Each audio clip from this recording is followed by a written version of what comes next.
Hey, what's up everybody? This is the Helpful Hacker, and today we're going to be going over the security operations room from TryHackMe. So we'll jump in here.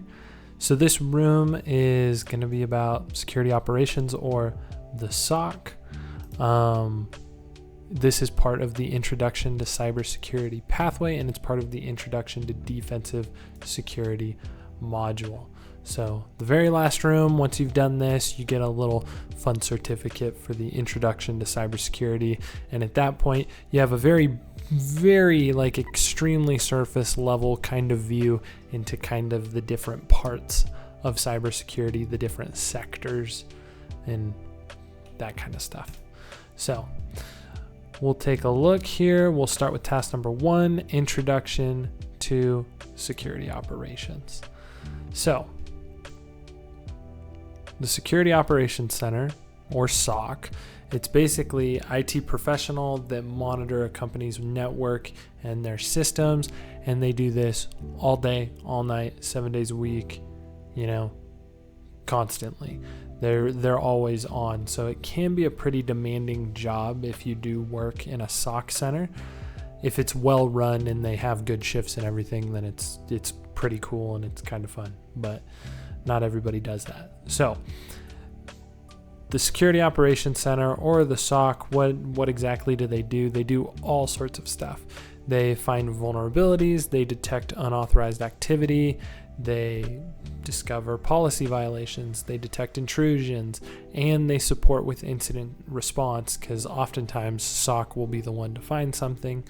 And so that's why SOC and incident response are often kind of meshed together is one thing. They can be. It just kind of depends on the company you work for and other things. But yeah, so the SOC team does a lot. They're basically like the guards of a company's cybersecurity. They're the ones that are sitting there and monitoring stuff.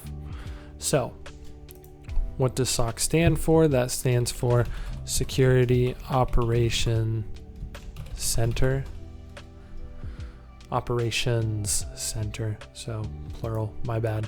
How many hours a day does the SOC monitor the network? 24. They're always monitoring the network. So that's task 1, your quick intro to SOC, or security operations. Now it's on to task 2, elements of security operations.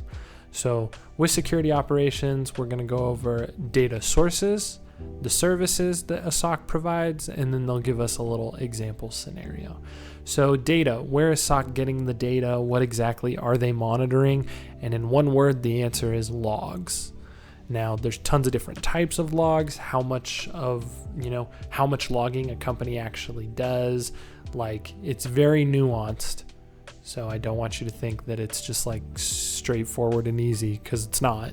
But the simple answer is logs. Almost everything logs activity. So there's server logs, you have DNS activity, firewall logs, DHCP logs. Individual computers all have logs, whether you're on a Windows or a Linux.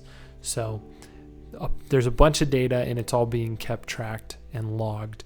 And SOC, or a SOC analyst, or the SOC as a whole, is really good at knowing what they need out of logs, knowing what they don't need, being able to review that along with other activity and determine what's going on. So read through all this and you can learn a bit about server logs, different DNS activity, firewall logs, DHCP logs. I'm not going to go over each one individually. But oftentimes all those logs kind of go into one centralized location, which is called a SIEM, but I don't think they get into that. So we're not going to worry about that. So read through all that. It's talking about some of our data sources. Oh, here we go. I lied. The SIEM, it aggregates the data from different sources.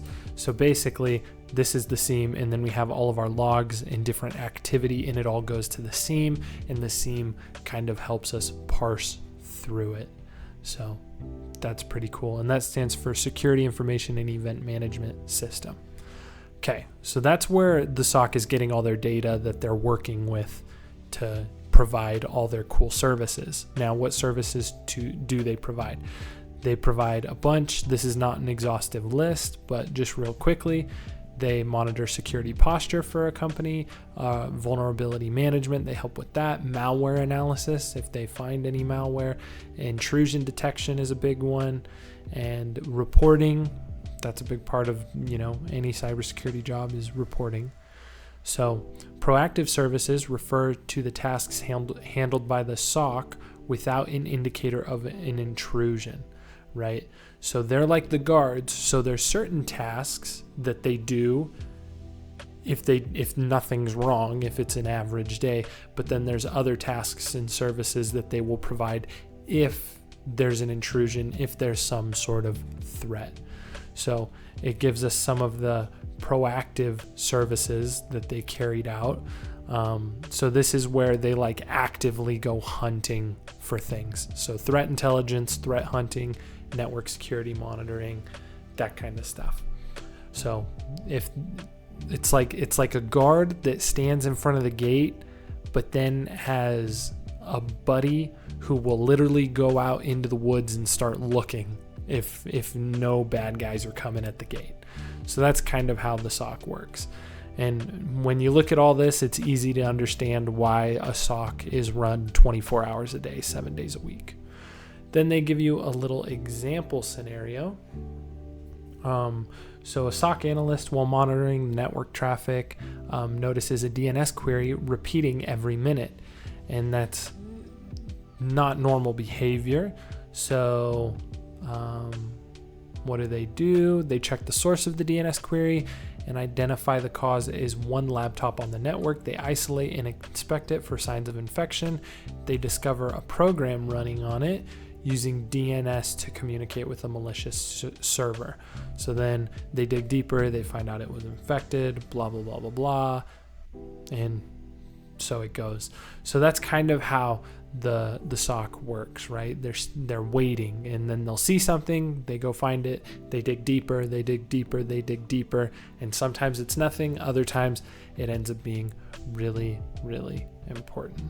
So SOC analysts are pretty cool. Okay, so down to the question, what does NSM stand for? That stands for Network Security Monitoring. So that's the answer to that. And with that, we're done with task 2, which kind of told us a little bit more about security operations, or the SOC. Now we're moving on to task 3, which is an actual example of what a SOC analyst would do. So we're talking a little bit about firewalls here. So we use firewalls for, it inspects network packets, entering and leaving the network, the most basic type of firewall inspect. It looks at the source and destination IP address and the source and destination port. And then it gives you an example of some firewall rules. So we can either allow or we can drop, which would be to block, essentially, that traffic based on source, destination, IP, and port. So, and then they give you a breakdown of these rules and what they mean, right? So read through that, make sure you kind of understand how it works. These two explanations should do a pretty good job of explaining that for you. And then go to view site and try and do it yourself. Okay, so here we are. The website at 203.0.110.1 is under attack. Quickly add some firewall rules to stop the server from crashing. The packets in red are from the attacker's machine. So we got to be quick about this, so I'll just do it and then explain it after. So here's the red packets. They're coming from this. So let's get that guy. That's 198. Its destination is 203 at the endpoint 1. Port, we're going to do 80 and we're going to drop that. Okay, so let's see what happens here. See how that stopped at the router? And then I get the flag. So you should just be able to copy that, come down here, paste it, and then you're done with that. But basically, and you can keep it pulled up if you need to look at it. What I did is I figured out the source IP address, added that. I figured out where the bad packets or the packets in red were going, added that. I made sure that the action was to drop it or block it because I didn't want it reaching. and the port. So how did I know that it was port 80 out of all the options?